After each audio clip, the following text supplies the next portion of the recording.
Iya, masih bersama kami di sini. Kita kembali di program Bukan Perempuan Biasa bersama Karisma Putri di segmen terakhir. Segmen terakhir pemirsa, kita maksimalkan saja. Ya, baik. Tadi sampai di mana? Sampai di inspirasi, motivasi untuk orang-orang yang masih... Iya, pendapatnya nih, perspektifnya mengenai teman-teman yang dibatasi sama lingkungan, sama orang tuanya. Gimana sih orang-orang yang dibatasi ini kemudian bisa lompat pagar, bisa mematahkan batasan ini supaya bisa juga berpendidikan tinggi. Kan di kampung-kampung masih ada kan seperti itu kan. Itu gimana tuh? Iya, jadi itu sih salah satu tantangan besar perempuan saat ini. Bagaimana orang tua tuh masih menganut sistem patriarki. Ya. Ujung-ujungnya perempuan itu di dapur, kan?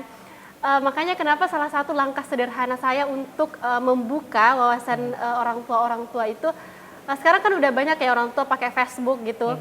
Nah, saya tuh sampai hari ini tuh masih ngaktifin Facebook saya, dan gitu selalu ngekspor semua prestasi-prestasi saya itu di Facebook. Terus saya sengaja emang mention selalu orang tua saya supaya teman-teman orang tua saya tuh bisa ngeliat gitu. Kayak, oh ternyata dengan pendidikan ini kita bisa membentuk karakter kita gitu kan. Pendidikan itu tidak hanya semata-mata pendidikan gitu. Bagaimana kita bisa membuka ruang jenjang karir kita ya lewat pendidikan. Apalagi sekarang bisa dibilang ijazah SMA itu udah level bawah banget. Udah gitu. hampir gak kepake kayak bahasa kasarnya kayak gitu kayak ya. Bahasa kasarnya udah gak kepake sekarang. Itu sih, terus dari situ alhamdulillah sih banyak juga orang tua yang selalu konsul sama orang tua saya yang kayak ternyata Karisma selama di Makassar banyak perubahan gitu kan.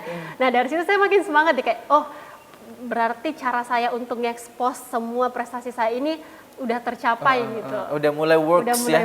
Iya kayak gitu ya, udah mulai terlihat. Gitu.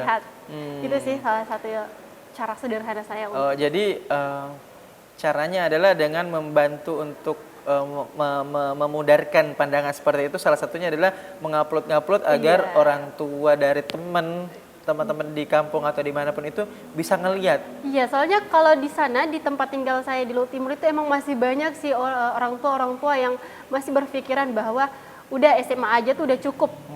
Karena ujung-ujungnya pasti di dapur ya, kayak gitu ya. Di rumah bersih-bersih, bantuin orang tua. Ya baik. Nah, kalau tadi pendidikan, sekarang karir. Bagaimana Karisma melihat proporsi perempuan untuk bisa berkarir? Apakah perempuan ini sebaiknya di bawah laki-laki, sebaiknya setara, atau sebaiknya di atas, atau bebas? Ini kalau menurut pandangan saya sendiri ya. Kalau menurut pandangan saya sendiri, saya maunya sih yang setara ya.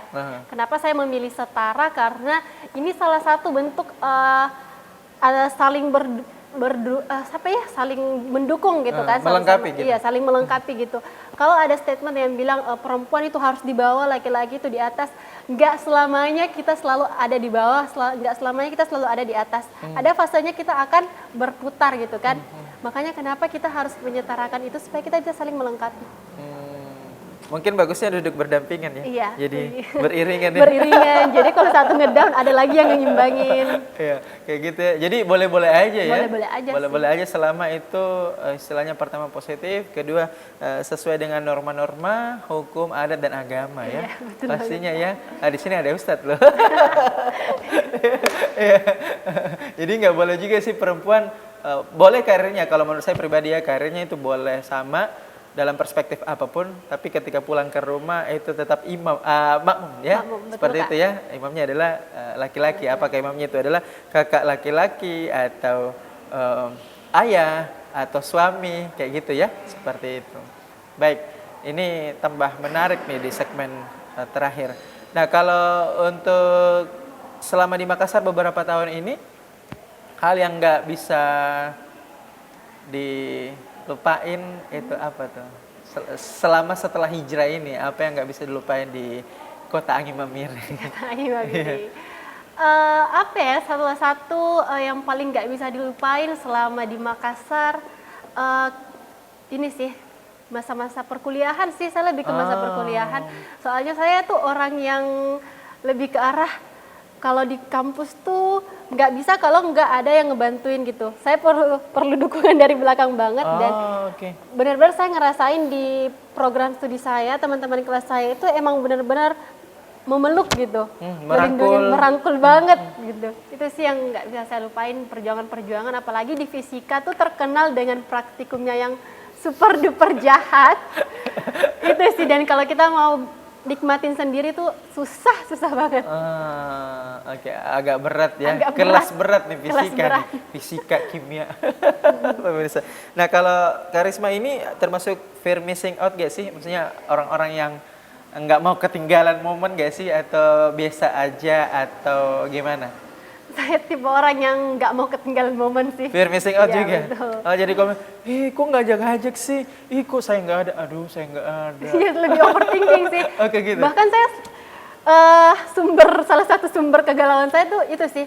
Saya selalu merasa sedih Kalau melewatkan momen. Iya, kalau nggak bisa ikut dalam satu momen kebersamaan teman-teman saya. Itu sih. Lebih galaunya ke sana daripada masalah percintaan. Saya lebih galau kalau nggak bisa ikut sama perkumpulan-perkumpulan. Mending fear of missing out yang produktif ya, Iya, yang bener, positif Kak. ya. Betul banget. Asik. Ini memang sih panutan nih, inspirasi nih untuk teman-teman generasi Z, ini salah satu panutan kita nih ya.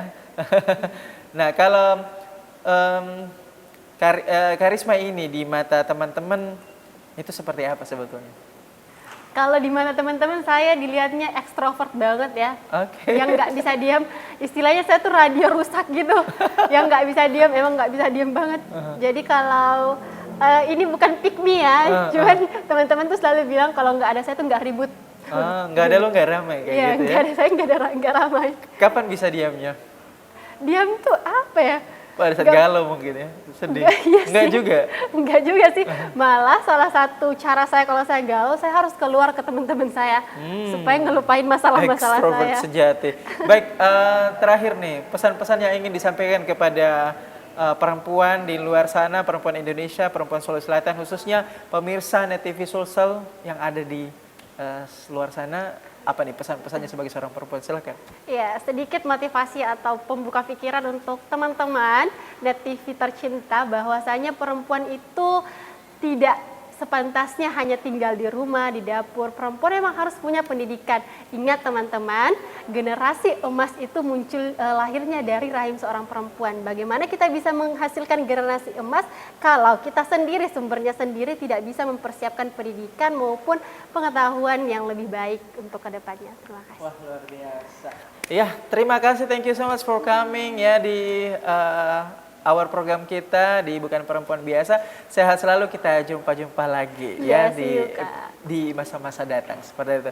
Itulah tadi pemirsa ya obrolan atau kisah mengenai Karisma Saputra ini adalah seorang mahasiswi Pageant Factor atau Ambassador dan juga organisasi dengan segudang aktivitasnya. Semoga bisa menginspirasi teman-teman yang ada di rumah. Akhir kata, seluruh kerabat kerja pamit undur diri. Saya Reddy Zahril. Assalamualaikum warahmatullahi wabarakatuh dan sampai jumpa dalam program Bukan Perempuan episode selanjutnya. Bye.